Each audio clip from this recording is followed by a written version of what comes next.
At para naman sa ating fuel update, eto good news naman tayo kahit papano dahil nagbawas presyo ng produktong petrolyo ang mga kumpanya ng langis.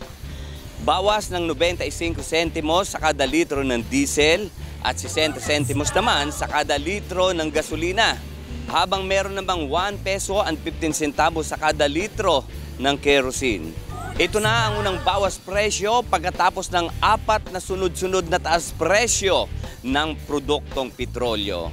Sa ngayon, ang presyo ng diesel dito sa Phoenix, Santiago, ang kanilang diesel ay nasa 51.55 bawat litro.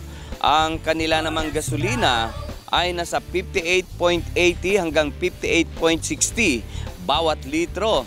At dito nga sa Fuel Star Barrera, ang kanilang diesel ay nasa 53.70, ang kanilang gasolina ay nasa 60.20 hanggang 60.70 bawat litro.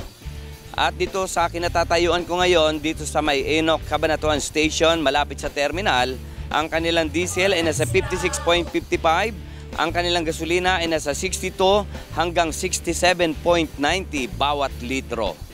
Ayon sa Department of Energy, humina ang demand sa China at pagbabawas ng presyo sa world market.